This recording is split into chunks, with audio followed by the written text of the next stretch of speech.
तो पिछले वीडियो में जो है हम लोग बौद्ध साहित्य पढ़ चुके हैं। तो आज की वीडियो में हम लोग पढ़ेंगे जैन साहित्य। क्या पढ़ेंगे? जैन साहित्य। तो जैन साहित्य में जो सर्वाधिक चरित्र काव्य लिखे गए हैं, जैन साहित्य में जो है सर्वाधिक चरित्र काव्य लिखे गए हैं। जैन काव्य जो प्रायः गुजरात, राजस्थान, दक्षिण एवं प्रायः पश्चिम भारत में लिखा गया था। वही बौद्ध साहित्य जो था वो पूर्वी पूर्वी भारत में लिखा गया था। बिहार, असम, बंगाल, यानी इन सब क्षेत्रों में लिखा गया था पूर्वी भारत में, और जैन साहित्य पश्चिम में।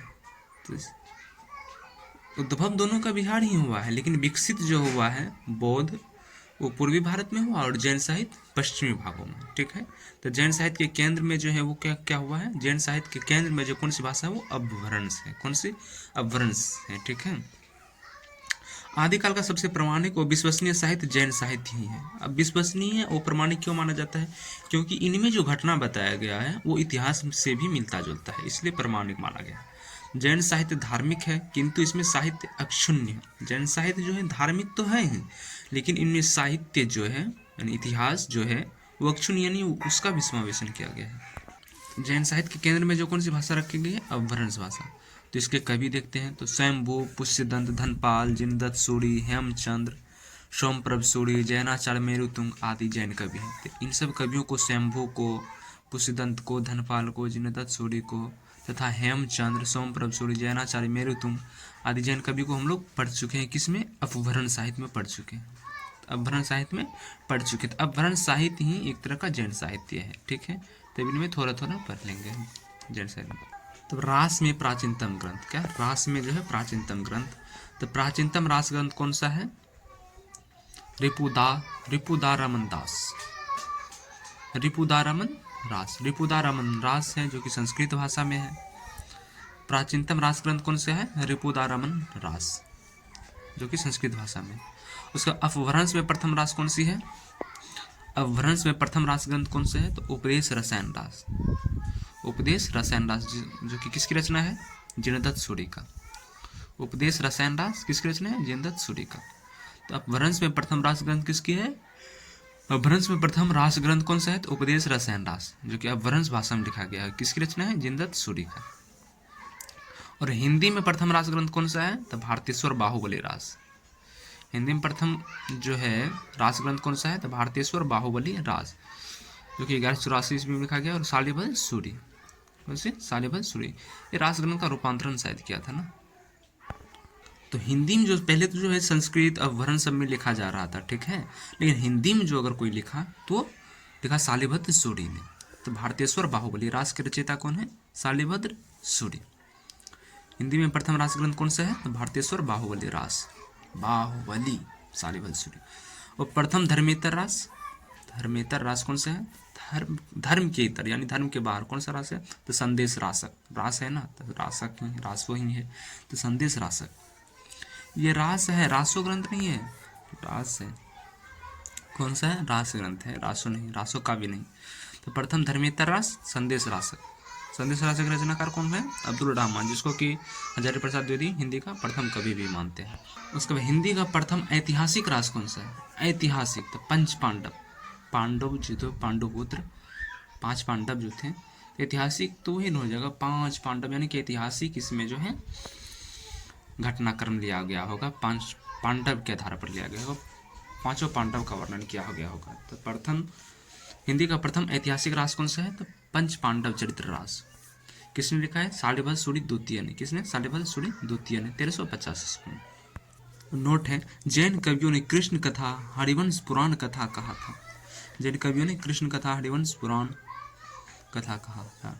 जैन कवि कृष्ण और हरिवंश, कृष्ण के ही रूप है हरि और हरि के ही रूप है कृष्ण, तो उसी का वंश की पुराण कथा कहा था। शालिभद्र सूरि को देखते हैं। शालिभद्र सूरि को पढ़ते हैं। इनका बुद्धि रास का संग्रह, शालिभद्र सूरि का जो है एक रचना बुद्धि रास का संग्रह इनके शिष्य शिवी ने किया था। तो बुद्धि रास के रचनाकार कौन है? शालिभद्र सूरि। और इनका संग्रह किसने किया था? तो इनके शिष्य जो है शिवी ने किया था। इनका प्रसिद्ध ग्रंथ है भारतेश्वर बाहुबली रास। क्यों प्रसिद्ध ग्रंथ है? क्योंकि रास जो है पहले उद्भव हुआ है, अगर हिंदी में लाने का कोई कार्य किया है तो वो शालिभद्र सूरि ने ही किया है। और किस में किया था? तो भारतेश्वर बाहुबली रास में। तो इनका प्रसिद्ध ग्रंथ कौन है? सालिबासुरी का भारतेश्वर बाहुबली रास, जो कि 1184 ईस्वी में लिखा गया है। इनका संपादन कौन किया था? मुनि जिनविजय सिंह ने। जिनविजय जिगविजय जो हो जाए। तो भारतेश्वर बाहुबली रास जो कि प्रथम रास, हिंदी में प्रथम राज ग्रंथ है, हिंदी में प्रथम रास ग्रंथ है। इसके रचनाकार कौन है? सालिबासुरी। और इनका संपादन किसने किया था? तो मुनि जिनविजय। और इनमें जो है कुल 205 छंद हैं। कितने छंद हैं? 205 छंद। तो सालिबासुरी को समझ लिए। तो इनका एक प्रसिद्ध, इनका बुद्धिरास भी एक ग्रंथ है, जिसका संग्रह जो है सीबी ने किया था। बुद्धिरास का रचयिता कौन है? सालिबासुरी। और सालिबासुरी का एक प्रसिद्ध ग्रंथ है भारतेश्वर बाहुबली रास। क्यों प्रसिद्ध है? क्योंकि हिंदी में प्रथम रास ग्रंथ जो लिखा गया वो भारतेश्वर बाहुबली रास ही है। और इनका संपादन किसने किया था? तो मुनि जिनविजय सिंह ने। और इनमें 205 छंद है। उसके बाद आशुक कवि को देखते हैं। तो आशुक कवि, इनके 2 ग्रंथ लिखे। आशुक कवि जो है इसने 2 ग्रंथ लिखे। कौन कौन? तो चंदन बाला रास और जीव दयाराम। तो आशुक कवि के 2 हैं। कौन कौन? चंदन बाला रास और जीव दयाराम। देखो बहुत इंपॉर्टेंट लाइन है, दोनों बहुत इंपॉर्टेंट रचना है, खास करके चंदन बाला रास और जीव दयाराम, ये दोनों ही इंपॉर्टेंट है। तो चंदन बाला रास जो कि करुण रस से भरी। आशुक कवि, ये लग रहा है कि आंसू कवि है। आंसू यानी कि आंसू कवि। आंसू अगर बह रहा हो, किस में बहता है? जो चंदन लगा के भगवान के भजन में लगा रहता है, उससे भगवान की यादों में आंसू बहता रहता है। चंदन लगा के जो भगवान की आस देखता है। तो चंदन बाला रास किसकी रचना है? चंदन लगा के जो रहता है वो क्या करता है? भगवान की कवि में आंसू बहाते रहता है। तो आशुक कवि। और कैसी रचना है? तो करुण रस से भरी। और जीव दयाराम क्या कहते हैं? चंदन लगा के क्या कहते हैं कवि? जीव पे दया करो राम, जीव पे दया करो राम। कौन कहते हैं? आंसू कवि, यानी आंसू गिरा के कवि कहते हैं। आंसू गिरा के कवि क्या कहते हैं? आंसू गिरा के कवि क्या कहते हैं? आंसू कवि जो है चंदन लगा के कहते हैं जीव पे दया करो राम। चंदन लगा के कहते हैं जीव पर दया करो राम। तो यानी चंदन वाला रस, जीव दयाराम किसकी रचना है? आशु कवि की। आशु कवि कौन कौन सी रचना है? चंदन वाला रस और जीव दयाराम। ठीक है। चंदन वाला रस में 35 छंदों का खंड काव्य है। ठीक है। उसके बाद देवसेन को देखते हैं। किसको? देवसेन का। इनका प्रसिद्ध ग्रंथ श्रावकाचार। देवसेन का ही जो प्रसिद्ध ग्रंथ श्रावकाचार है। श्रावकाचार को जो हिंदी की प्रथम रचना मानी जाती है। हिंदी की प्रथम रचना किसको मानी जाती है? श्रावकाचार को। 933 ईस्वी है इसका रचना काल। इनमें 250 दोहों के श्रावक धर्म का वर्णन है। श्रावकाचार में जो है 250 दोहे हैं जो कि श्रावक धर्म का वर्णन है। इनका नय चक्र भी प्रसिद्ध है। तो देवसेन की रचना कौन कौन सी होगी? श्रावकाचार, नय चक्र।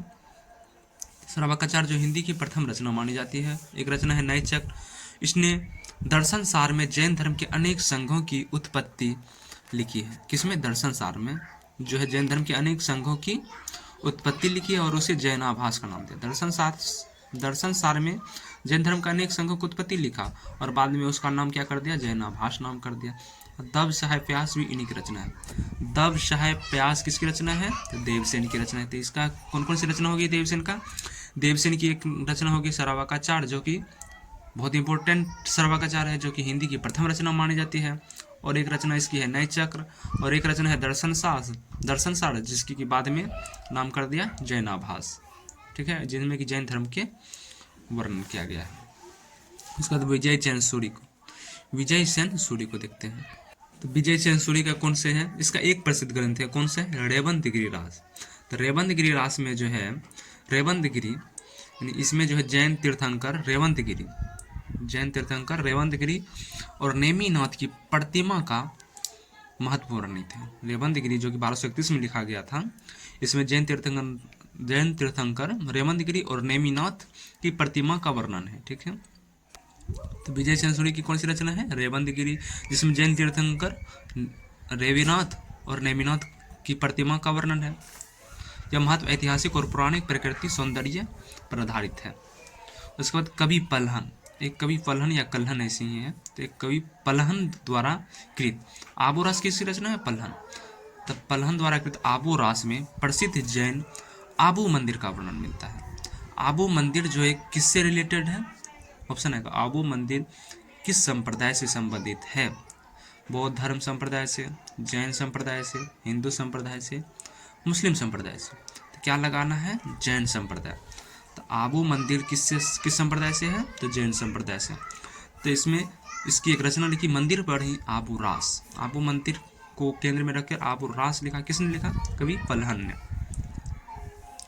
तो कवि पलहन कृत आबू रास में प्रसिद्ध जैन ग्रंथ आबू मंदिर का वर्णन मिलता है। ठीक है। अब विजय चंद्र सूरी कृत नेमिनाथ चौपाई, विजय चंद्र सूरी की जो है एक रचना और है नेमिनाथ चौपाई, जिसमें कि नेमिनाथ का वर्णन रहेगा। से चौपाई छंद में 12 मासा का वर्णन आरंभ माना जाता है। ठीक है। अब रास काव्य कुछ देखते हैं। उधर भी देख लिए थे, प्रथम रास काव्य देख लिए, और इधर कुछ रास काव्य और उनके कवि देखते हैं। तो स्थूली भद्र रास किसकी रचना है? तो जिनधर्म सूर्य का। स्थूली भद्र रास किसकी रचना है? जिनधर्म सूर्य का। नैमिनाथ रास मुनि सुमतिगण। नय कुमार रास देलहन, नय कुमार रास देलहन। पुराण रास चंद्रमुनि, पुराण रास चंद्रमुनि। योगसार योग चंद्रमुनि, योग नाम से स्पष्ट है, योगसार योग चंद्रमुनि। पुराण रास चंद्रमुनि रास। गय सुमार रास देलहन। नेमिनाथ मुनि सुमितिगण। स्थूली भद्र रास जिनधर्म सूर्य। देखो रास का अर्थ क्या होता है? रास का अर्थ होता है क्रीडा, यानी क्रीडा या नृत्य, मनोरंजन। ठीक है।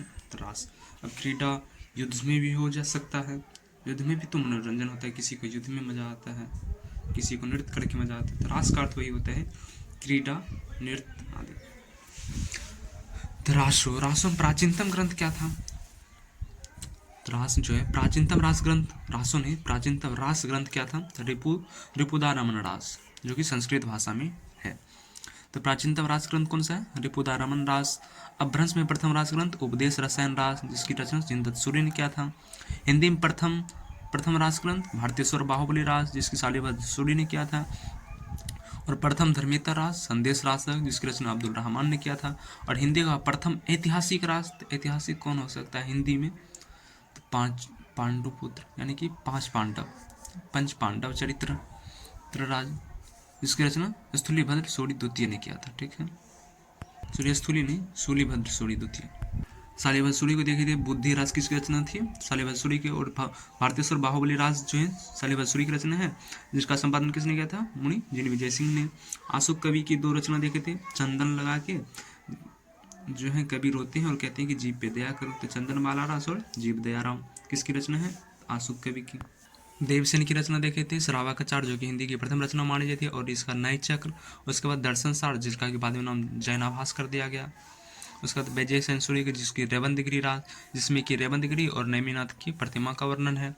उसके बाद कवि पलहन द्वारा आबू रास ग्रंथ देखे थे, जिसमें कि जैन मंदिर आबू मंदिर का वर्णन मिलता है। विजय सेंसुरी का नैमिनाथ चौपाई, जिसमें कि 12 मासा का वर्णन आरंभ माना जाता है। और कुछ रास काव्य हैं जो कि स्थूलीभद्र रास जिनधर्म सूरी से ने रचा है। नेमिनाथ रास मुनि सुमितिगण ने। गय सुकुमार रास देलहन ने। पुराण रास चंद्रमुनि ने। योगसार योग चंद्रमुनि ने की है। नोट वीर गाथाओं में रास को ही रासो कहा गया। वीर गाथाओं में जो है रास को ही रासो कहा गया है, किंतु उसकी विषय भूमि इससे भिन्न है।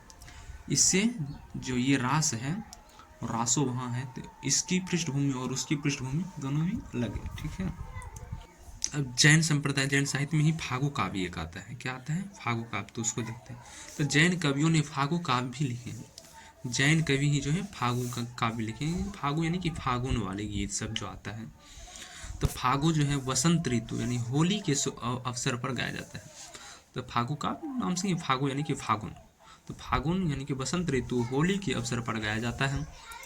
इस फागु ग्रंथ जिनदत्त सूरीकृत, फागु ग्रंथ जो जिनदत्त सूरीकृत, जिन चंद्र सूरी फागु, जिनदत्त सूरी वही जो कि उपदेश रसायन रास लिखा है ना, जिनदत्त सूरी, जो कि अपभ्रंश का प्रथम रास ग्रंथ है। तो यही जो है फागु काव्य लिखा है जिनदत्त सूरी नाम से। तो फागु ग्रंथ एक है जिनदत्त सूरी फागु, जिसकी रचना किसने किया है? जिनदत्त सूरी ने। कब रचना किया है? तो 1284 ईस्वी को माना जाता है। इसमें टोटल कितने छंद हैं? तो 25 छंद है। एक छोटा सा गीत है।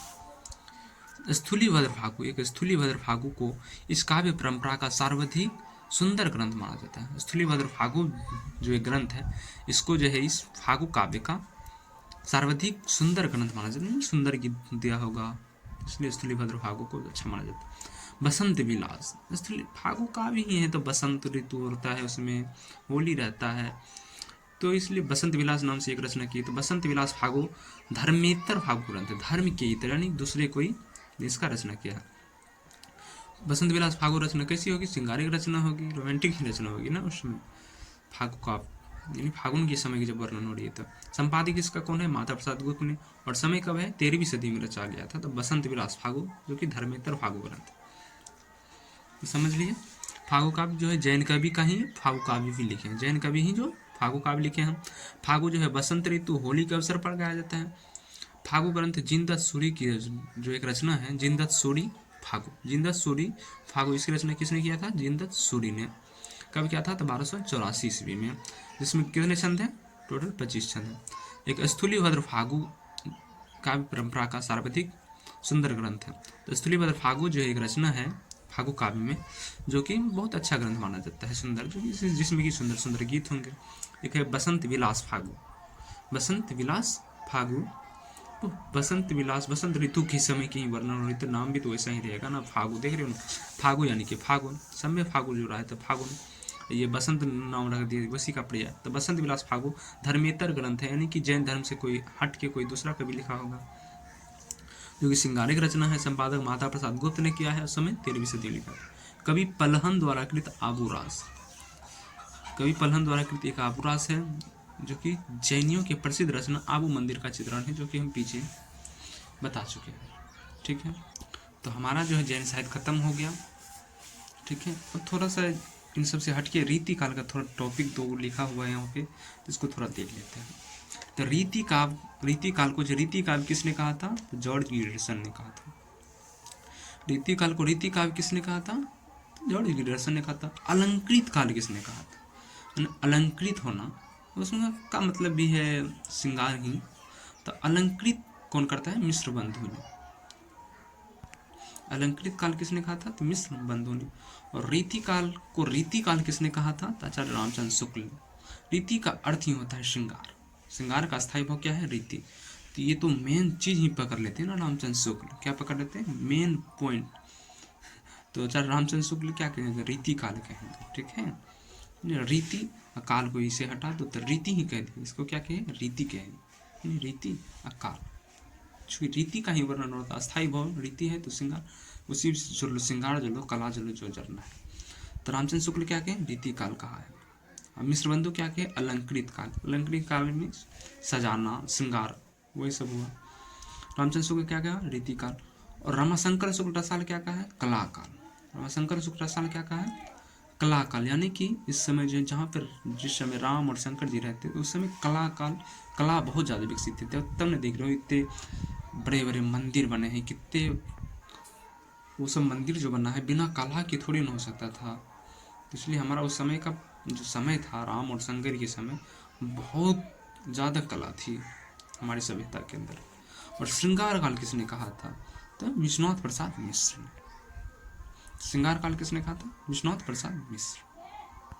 तो विश्वनाथ यानी कि विश्वकर्मा जी के हाथ में देखते हो कितने, पूरा पृथ्वी रहता है, छेनी हथौड़ा रहता है, और एक हाथ में और क्या क्या रहता है? हथौड़ा रहता है, इंजन रहता है, ये वो रहता है, यानी कि श्रृंगार से भी मतलब कि मशीन का श्रृंगार जो होता है, उन सब चीज़ों को हाथ में धारण किया हुआ रहता है। तो श्रृंगार काल को किसने कहा? विश्वनाथ प्रसाद मिश्र ने।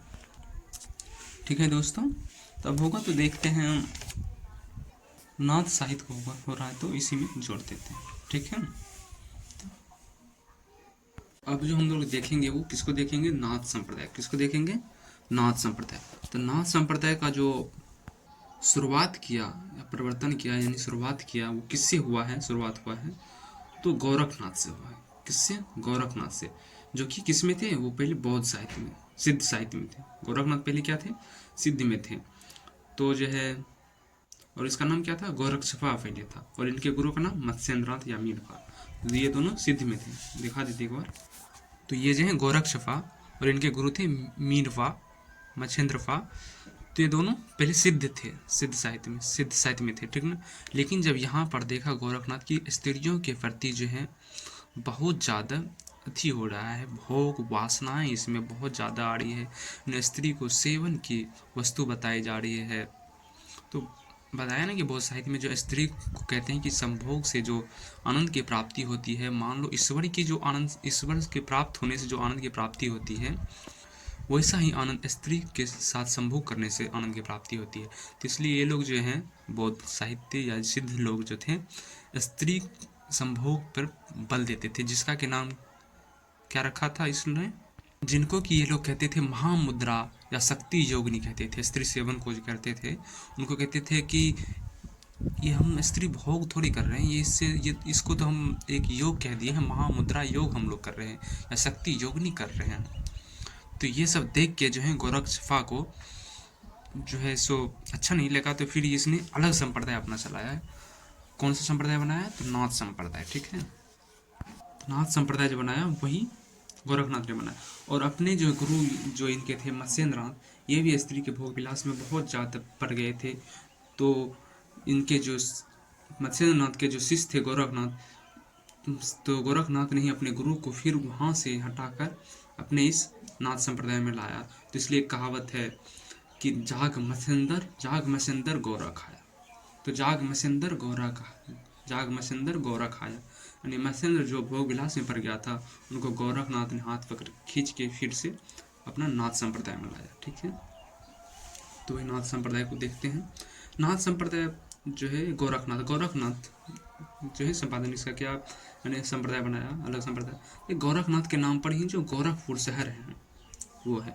और अभी वर्तमान में जो मुख्यमंत्री साहब हैं योगी आदित्यनाथ, वो भी इसी संप्रदाय से आते हैं। किससे? नाथ संप्रदाय से। ठीक है, तो गोरखनाथ ने पतंजलि के उच्च लक्ष्य ईश्वर प्राप्ति को लेकर हठ योग का प्रवर्तन किया था। गोरखनाथ जो है पतंजलि के उच्च लक्ष्य, पतंजलि ने क्या दिया था? योग दिया था, और इसने अपना एक हठ जोड़कर जो है हठ योग बनाया। वज्रयानी सिद्धों का लीला भारत का पूर्वी भाग था। वज्रयानी सिद्धों का जो लीला था वो भारत का पूर्वी भाग था। गोरखनाथ ने ग्रंथ का प्रचार देश के पश्चिमी भागों में विशेषकर राजपूताने और पंजाब में किया। तो वज्रयानी सिद्धों का जो है विशेषकर पूर्वी भाग यानी बंगाल, बिहार, असम आदि में था। और गोरखनाथ जो अपना जो प्रचार प्रसार किया विशेषकर पश्चिम भारत में किया, यानी राजस्थान, पंजाब, गुजरात आदि में किया। नाथों की संख्या टोटल कितनी है? 9 माना गया है। नाथों की कुल संख्या कितनी मानी गई है? 9 माना गया है। लोग इन्हें नवनाथ भी कहते हैं। लोग इन्हें क्या कहते हैं? नवनाथ, यानी 9 नाथ है तो इसे नवनाथ भी कहते हैं। गोरक्ष सिद्धांत संग्रह में इनका नाम निम्न क्रम से बताया गया। गोरक्ष का जो सिद्धांत है, गोरक्ष सिद्धांत जो है क्योंकि संग्रह में इनका नाम इस प्रकार है। कैसे? नागार्जुन, जरभरत, हरिश्चंद्र, भीमनाथ, गोरक्षनाथ, चरपट, जालंधर और मल्ल्यार्जुन। ठीक है, तो इस प्रकार से नाम दिया गया कि पहले नागार्जुन, फिर जरभरत, फिर हरिश्चंद्र, फिर भीमनाथ, फिर गोरक्षनाथ, फिर चरपटनाथ, फिर जालंधरनाथ, फिर मल्ल्यार्जुन। ठीक, नाथ संप्रदाय में देख लो, गोरखनाथ के गुरु कौन थे? मत्स्येंद्रनाथ, और मत्स्येंद्रनाथ के गुरु कौन थे? जालंधरनाथ। एक बार उधर देख लो, सिद्ध साहित्य में सरहप्पा के शिष्य थे। सरहप्पा के शिष्य कौन थे? सबरपा, और सबरपा के शिष्य लोईपा। सरहप्पा के शिष्य थे सबरपा, और सबरपा के शिष्य लोईपा जो कि सिद्धों में सबसे सर्वश्रेष्ठ स्थान रखता था। डोंबेपा के शिष्य वीरेपा, और कन्हप्पा के शिष्य जालंधर। कन्हप्पा के शिष्य कौन? जालंधर। और देखो यहाँ मत्स्येंद्रनाथ का भी गुरु, देखिए कन्हप्पा का शिष्य जालंधर, और जालंधर का शिष्य कौन? मत्स्येंद्रनाथ। ठीक है, तो मत्स्येंद्रनाथ का गुरु कौन था? जालंधर। तो गोरखनाथ का गुरु था मत्स्येंद्रनाथ, और मत्स्येंद्रनाथ का गुरु जालंधर। इन्हें सीधा समझो, गोरखनाथ का गुरु कौन है? मछली, और मछली का गुरु कौन होता है? जल। तो गोरखनाथ का गुरु मीननाथ था ना इसका नाम, तो गोरखनाथ का गुरु अरे मछुआरा, मत्स्येंद्रनाथ जी हो ये मछुआरा था, और मत्स्येंद्रनाथ का मछुआरा गुरु कौन हो जाएगा? जल। तो मत्स्येंद्रनाथ का गुरु कौन? जालंधरनाथ। ठीक है, तो नाथ साहित्य आगे देखते हैं हम। तो आचार्य हजारी प्रसाद द्विवेदी जो है, हजारी प्रसाद द्विवेदी हर जगह टोन मारा है, कहीं न कहीं थोड़ा ही, लेकिन हर जगह टोन मारा है। महावीर प्रसाद तो सांझ बैठे हैं, और लेकिन महावीर प्रसाद द्विवेदी के नाम पर ही एक द्विवेदी काल का नाम पड़ा है। वो भी उतना सर्वश्रेष्ठ व्यक्ति थे, तो काल का नाम तो भगवान के नाम पर ही पड़ेगा ना। तो हजारी तो हरजाई था ना, तो महावीर तो भगवान थे, तो उनके नाम पर ही ना पड़ेंगे, तो काल का नाम। तो हजारी प्रसाद जो है हर साल हरजाई था, जो हर जगह टोन मारता था। तो आचार्य हजारी प्रसाद द्विवेदी के अनुसार नाथ पंथ या नाथ संप्रदाय सिद्ध मत, सिद्ध मार्ग, योग संप्रदाय एवं अवधूत संप्रदाय नाम भी प्रसिद्ध है। यानी बोला है हजारी प्रसाद द्विवेदी के अनुसार जो है कि नाथ पंथ का जो है, नाथ संप्रदाय का अन्य नाम कौन कौन सा? नाथ पंथ, नाथ संप्रदाय, सिद्ध मत, सिद्ध मार्ग, योग संप्रदाय, अवधूत संप्रदाय नाम, यानी ये सब नामें भी प्रसिद्ध थी। किसने कहा है? आचार्य हजारी प्रसाद द्विवेदी ने। और ये किस पुस्तक से लिया है? कबीर पुस्तक से। आचार्य शुक्ल के अनुसार गोरखनाथ के नाथ पंथ का मूल भी बौद्धों की यही ब्रजयान शाखा है। तो शुक्ल जी क्या कहते हैं कि गोरखनाथ के जो मूल है, गोरखनाथ के नाथ पंथ का जो मूल है, वह जो है वो ब्रजयान शाखा से ही है, बौद्ध धर्म के ब्रजयान शाखा ही है। तो नाथ पंथ का जो है मूल कौन है? बौद्धों का ब्रजयान शाखा। तो वास्तव में गोरखनाथ, मेनपा यानी कि मत्स्येंद्रनाथ सब जो थे ब्रजयान शाखा से ही आ रहे। तो आचार्य शुक्ल गलत थोड़ी कह रहे हैं, तो वास्तविक में सही है। शुक्ल के अनुसार गोरखनाथ का जो नाथ पंथ का मूल है, यानी मूल जड़, वो बौद्धों की यही ब्रजयान शाखा है। ठीक है। अब गोरख संग्रह के अनुसार जो है कैसे कैसे दिया गया है वो देख लेते हैं, और रामकुमार वर्मा ने कैसे दिया है वो देख लेते हैं। तो गोरखनाथ ने ऐसे ही तो दिया था, नागार्जुन, जरभरत, हरिश्चंद्र, सत्येंद्र नाथ, गोरखनाथ, चरपटनाथ, जालंधरनाथ, मल्यार्जुन, भीमार्जुन। अब देखो इसको याद कैसे करना है कि गोरखनाथ संप्रदाय में कौन कौन से कवि थे। तो देखो इसको हमको याद करना भी तो है। तो नाथ संप्रदाय गोरख संग्रह के अनुसार नाथ संप्रदाय में कौन कौन से कवि थे गोरख संग्रह के अनुसार, देखो इसको याद करेंगे। तो कौन कौन थे? नागार्जुन, जरभरत, हरिश्चंद्र, सत्येंद्रनाथ, गोरक्षनाथ, चरपटनाथ, जालंधरनाथ, मल्यार्जुन, भीमार्जुन। इसको याद कैसे करने? तो नाग जर हरि, तो नाग जो है किसके जर में रहता है? नाग जर है किसका? हरि का, यानी कि भगवान विष्णु का। भगवान विष्णु का क्या है? नाग जर है। तो नाग जर है हरि का, और हरि क्या बोलते हैं? हमेशा सत्यवचन बोलते हैं। हरि क्या बोलते हैं? हमेशा सत्यवचन बोलते हैं। तो नाग जर है हरि का, नाग जर हरि, तो नाग जड़ है हरि का, यानी नाग जर हरि, और हरि क्या बोलते हैं? हमेशा सत्य बोलते हैं। तो सत्यनाथ, तो नाग जर हरि सत्य। उसके बाद बीच में ये दो जोड़ लो, गोरक्षनाथ और चरपटनाथ, तो गोरख चरपट। उसके बाद जालंधर, मल्यार्जुन, भीम। इसको कैसे करेंगे? जल मल भीम, यानी जल में जो है मल्ल युद्ध कर रहा था कौन? भीम। किसके साथ? दुर्योधन के साथ। ठीक है। कैसे करेंगे? नाग जर हरि, नाग जर हरि, नाग जर है किसका? हरि का। तो नाग जर हरि, और हरि क्या बोलता है? सत्य। नाग जर हरि सत्य, गोरक्षनाथ, चरपटनाथ, जलमल भीम।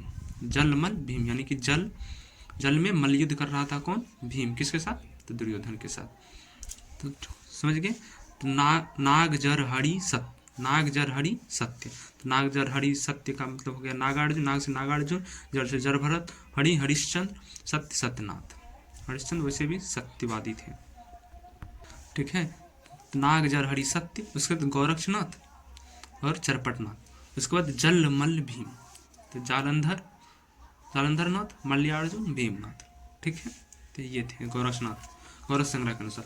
और रामकुमार वर्मा के अनुसार थे आदिनाथ। आदिनाथ यानी कि आदि कवि कौन है हमारे? आदिनाथ योग के गुरु कौन है?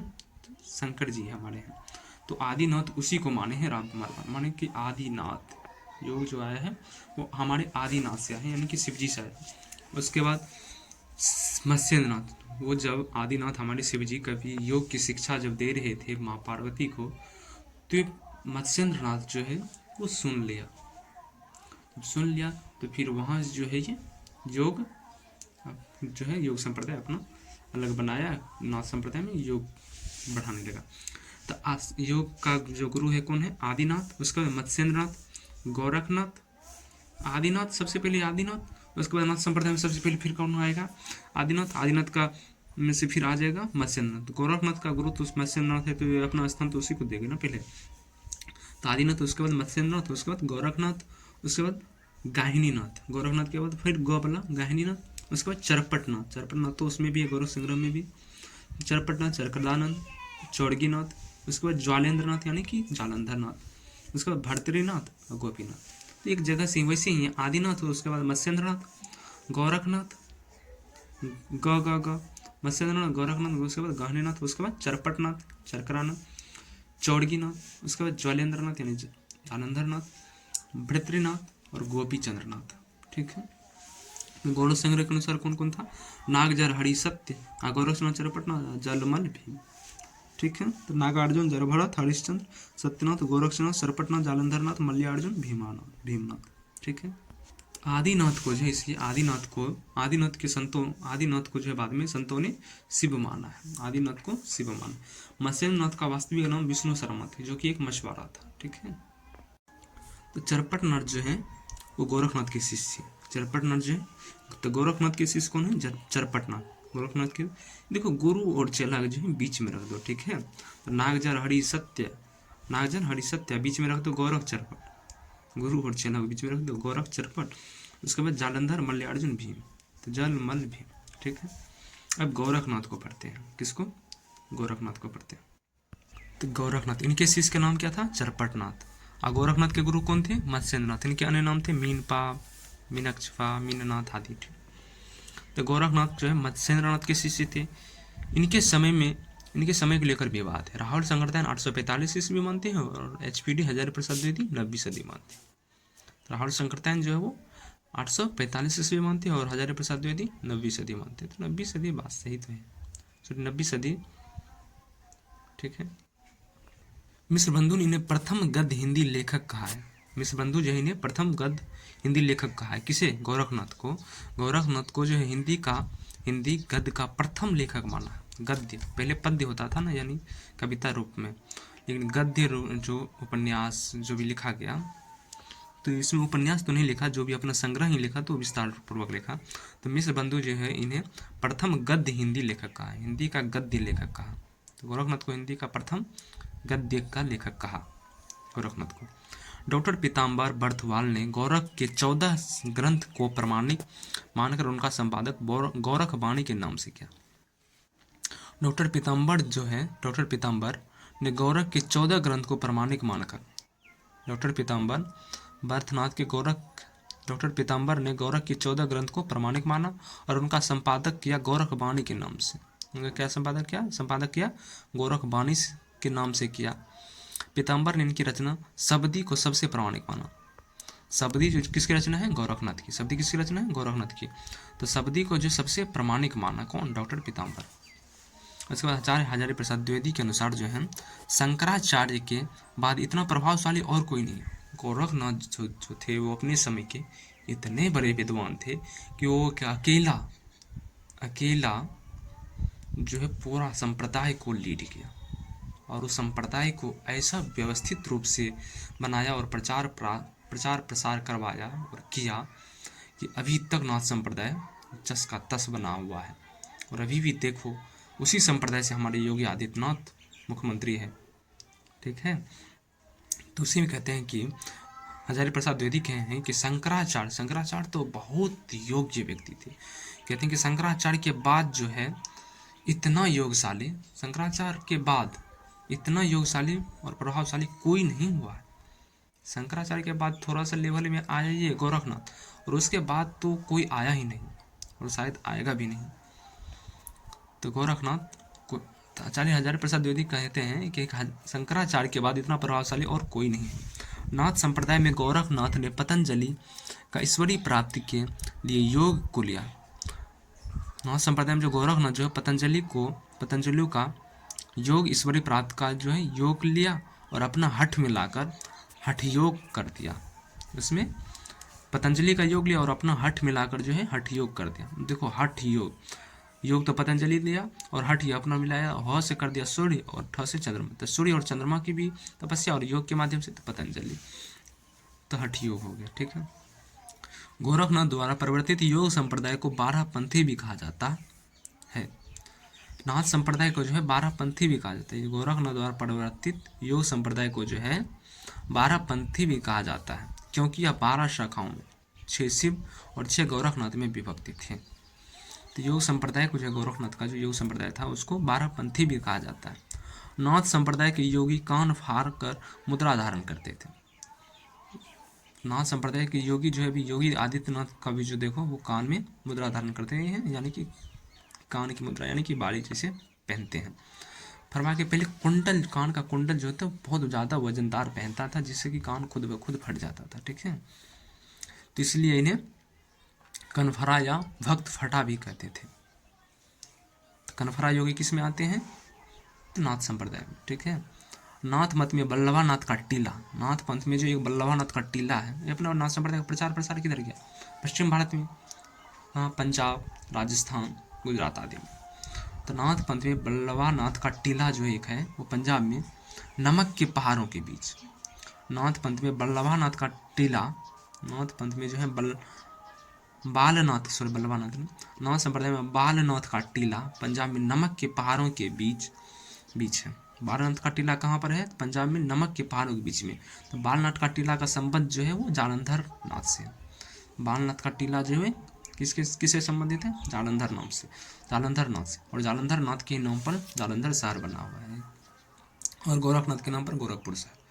गोरखनाथ ने मत्स्येंद्र नाथ को नारी सहचर्य का आचार्य त्याग करने का सुझाव दिया। गोरखनाथ ने मत्स्येंद्र नाथ को नारी सहचर्य यानी कि नारी के संयोग में जो रहता था उस आचार को त्याग करने का सुझाव दिया, कि बोला कि नारी को छोड़ो सर जी, कहाँ आप नारी मोह जाल में फंस चुके हो, आप उससे निकलो और अपना योग संप्रदाय में मिलो। तो गोरखनाथ की कुछ रचनाएं हैं, कौन कौन सी हैं? शबदी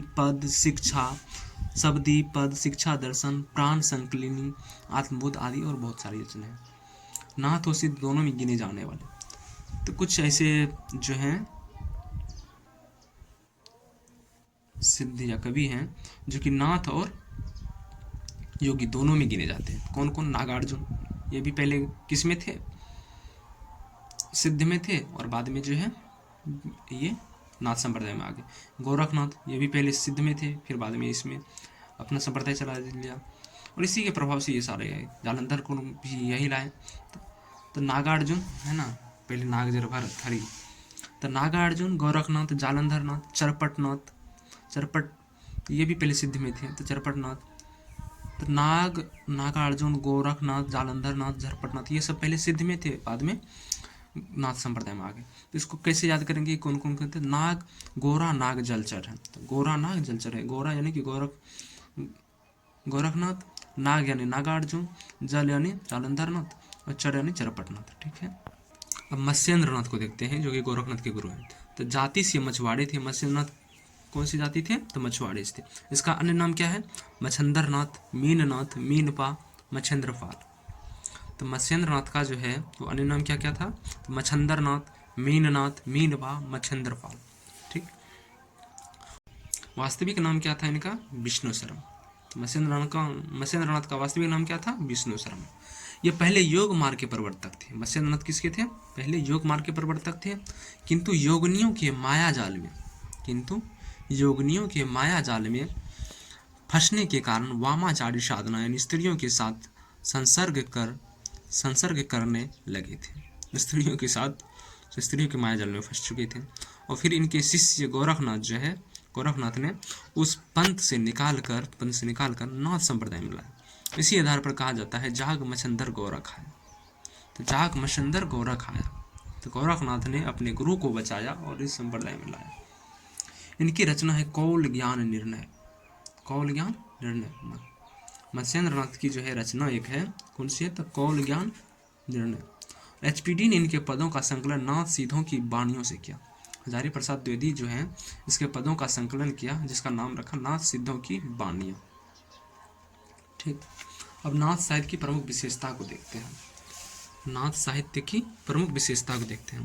तो ये जो नारी निंदा का स्वाभाविक उल्लेख है, नारी का निंदा बहुत किया, इसमें मंदिरों में प्रवेश वर्जित कर दिया नारी को, चूँकि इसको पता था कि भाई साहब अगर नारी आएंगे तो इसमें सब सिद्ध ही हैं, पहले सबका वही आचरण है। अगर स्त्री आया तो फिर से ये लोग रंगरलियाँ मनाने में लग जाएंगे, बोलेंगे ठीक है आने दो। तो ये लोग क्या किए कि नारी को दूर किए कि भाई साहब तो कहीं आ ही नहीं सकते हो हमारे पंथ में, दूर दूर तक भी नहीं भटकोगे, अभी तक मंदिर में भी नहीं भटकते हैं। तो नारी, अब इधर की तो कोई बात नहीं, अब बहुत दिन हो गए, 1000 वर्ष हो गए, तो धीरे धीरे समय बदलता है, अब धीरे धीरे आते होंगे मंदिर। नारी निंदा का नहीं तो पहले गोरखनाथ के मंदिर में भी प्रवेश वर्जित था। नारी निंदा का जो है सर्वाधिक उल्लेख किया। गुरु एवं ज्ञान निष्ठा का अत्यधिक महत्व है। गुरु एवं ज्ञान का जो है निष्ठा का अत्यधिक महत्व है। गुरु एवं शिष्य का निष्ठा देखो किस प्रकार शिष्य अपने गुरु को बचाया, तो उसका अधिक महत्व है इसमें। सांसारिक भोग विलास एवं मनोविकारों की निंदा है। सांसारिक भोग विलास जो कि सिद्ध में थे, सांसारिक भोग विलास में जो पढ़ चुके थे, ये सीधा एकदम उसका कटाक्ष कर रहे हैं। ठीक है, तो सांसारिक भोग विलास एवं मनोविकारों की निंदा किया है। गृहस्थ जीवन के प्रति भी असहमति का भाव, गृहस्थ जीवन के प्रति भी असहमति का भाव है। हठयोग साधना पद्धति को अपनाया। ये जो है नाथ संप्रदाय, ये हठयोग साधना, हठयोग को ही अपनाया ना, जो लिया पतंजलि से और हठ अपना मिला। हठयोग साधना पद्धति को अपनाया। ब्रह्माचार, कर्म कांड, तीर्थाटन, जात पात, ईश्वर उपासना के बाह्य विधानों के विरोधी थे। ईश्वर उपासना बाह्य विधानों के विरोधी थे। अंतर साधना पर विशेष बल, अंतर साधना पर विशेष बल देते। ईश्वर की थोड़ा सा, ईश्वर को जो है उपासना पर जो है विरोधी थे, लेकिन अंतर साधना पर ये विशेष बल देते थे। यानी कि कहते थे कि योग करो, योग से ही तुम्हें जो मिलना है, मोक्ष मिले, जो मिले सब योग से ही मिलेंगे। तो जो अंतर साधना पर विशेष बल देते हैं। इंद्रिय निग्रह, वैराग्य, शून्य समाधि, नारी साधना, कुंडलिनी, नारी साधना, कुंडलिनी जागरण, इंगला फिंगला, सुषमना नारी, चक्र आदि को साधना पर विशेष बल। इन बोल रहे इंद्रिय निग्रह, वैराग्य, शून्य समाधि, योग की बातें करेंगे। नाड़ी साधना, कुंडलियां को जागृत करो, कुंडलियां जागरण, इंगला पिंगला, ये सब ध्यान के योग्य है। ठीक है। उलटवासी, गृहस्थ भावना, प्रतीक और रूपक का प्रयोग किया है। उलटवासी की जो बात कहनी है ना, सीधे ना कहेंगे, उल्टा के बोलेंगे कि, ठीक है। सुधक्री भाषा का प्रयोग किया है। नाथ साहित्य में जो है सुधक्री भाषा का प्रयोग किया गया। तो हमारा नाथ साहित्य जो है यहाँ पर खत्म होता है, और जैन साहित्य भी खत्म कर लिए इसी वीडियो में। अब जो है आगे हम पढ़ेंगे राष्ट्र साहित्य। ठीक है, यहाँ तक के लिए धन्यवाद।